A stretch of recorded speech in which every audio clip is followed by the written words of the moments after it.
Ces hommes ont perdu la vue. Ce sont maintenant des aveugles. Mais malgré leur infirmité, ils ont appris à mener une vie normale et utile.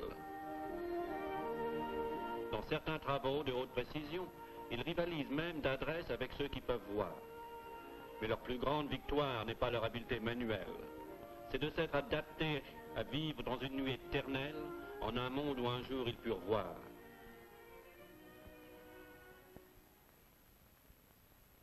Les premiers mois d'obscurité sont les plus durs. Pour celui qui a perdu la vue, c'est presque comme de perdre la vie.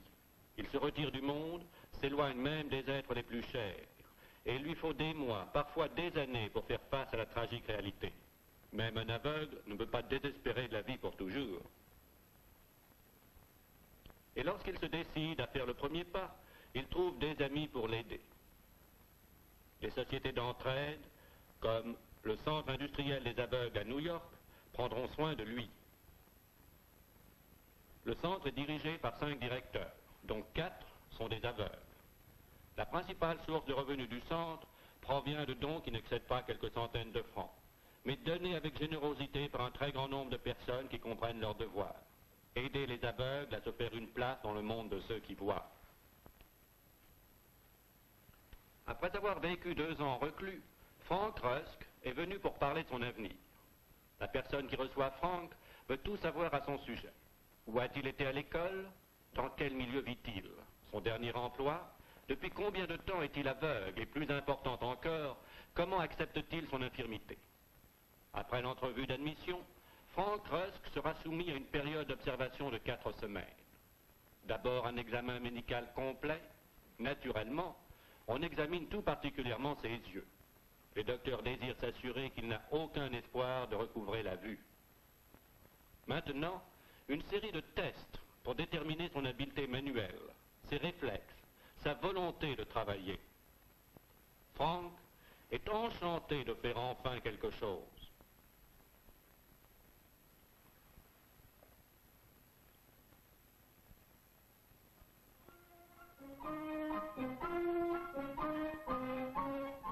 La rééducation physique est beaucoup plus importante qu'on ne pourrait le penser. Frank n'avait jamais réalisé, ni lui ni les autres dans son cas, combien des années d'inactivité peuvent vous laisser affaibli.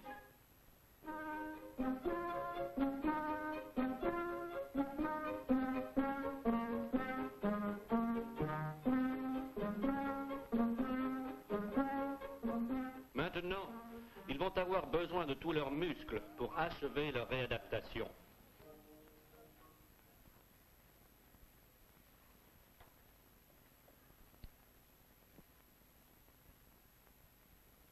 Tandis que Frank réapprend à se conduire à table, il songe au jour où une invitation à dîner ne lui fera plus redouter sa maladresse.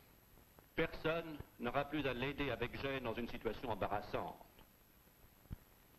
Il est en vérité très facile d'explorer ou de sentir au toucher la différence entre le sel et le poivre.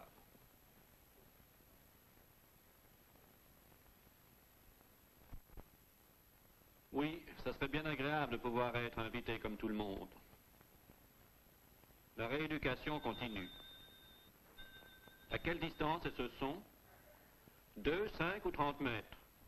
Dans quelle direction?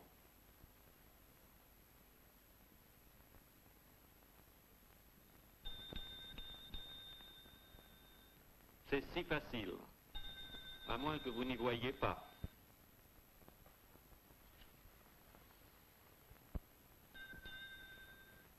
Frank apprend comment on peut suppléer à la vue en développant l'ouïe. Tout le monde à l'institution connaît Harry Quayle, qui peut suivre une voix, presque comme s'il voyait la personne. Over here. Here I am. Over here. Over here.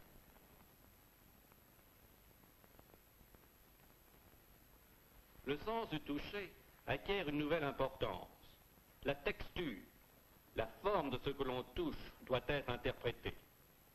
On doit apprendre à voir avec ses mains. L'ouïe et le toucher, l'odorat et le goût.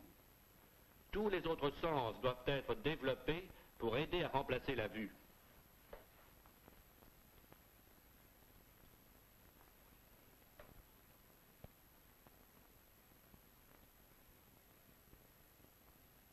Les premières leçons d'exploration avec une canne sont données au centre même. Le rythme du tâtonnement, l'équilibre de la canne, son emploi pour les escaliers et les marches donne une confiance grandissante à celui qui, peu de temps auparavant, ne pouvait sortir de sa chambre.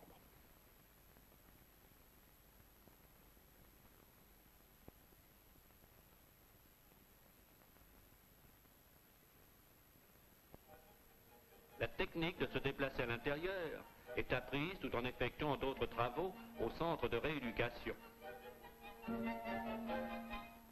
Chaque nouveau succès donne une confiance grandissante et la certitude que la réussite de la prochaine épreuve est à votre portée.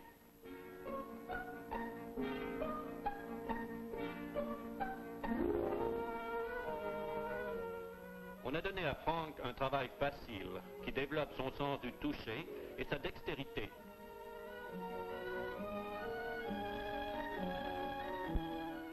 Sur les 50 surveillants et instructeurs travaillant à l'atelier, 30 sont des aveugles.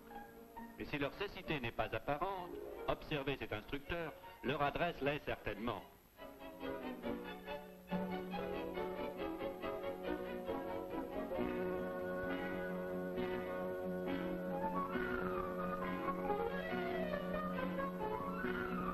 Frank, comme les autres dans l'atelier, on arrive à penser que si un aveugle peut non seulement effectuer un travail, mais encore l'enseigner, il n'y a pas de raison pour que Frank, lui aussi, ne puisse surmonter son handicap.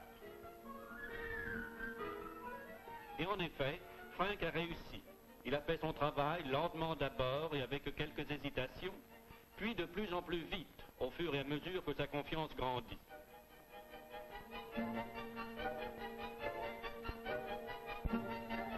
Un instructeur, celui-ci n'est pas un aveugle, observe Frank. Il est intéressé dans le réajustement social de Frank, et Frank est sur la bonne voie.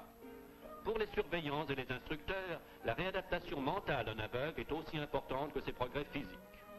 Le service de placement du centre ne laisse travailler au dehors que les aveugles parfaitement réajustés.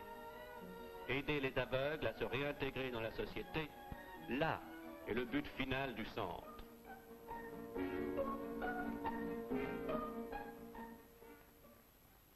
Frank commence à sortir, s'exerçant au maniement de la canne. Il est très calme, tout à fait à son aise, mettant même sa main dans sa poche. Un bon signe de confiance, pense l'instructeur, tandis qu'il explique la technique à employer pour traverser un carrefour encombré.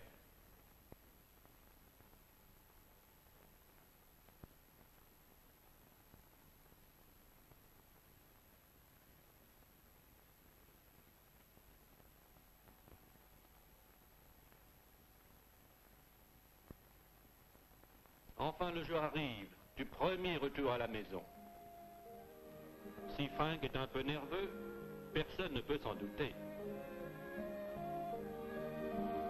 Il se souvient même qu'il doit prendre le bras de son guide au lieu de se laisser conduire par lui.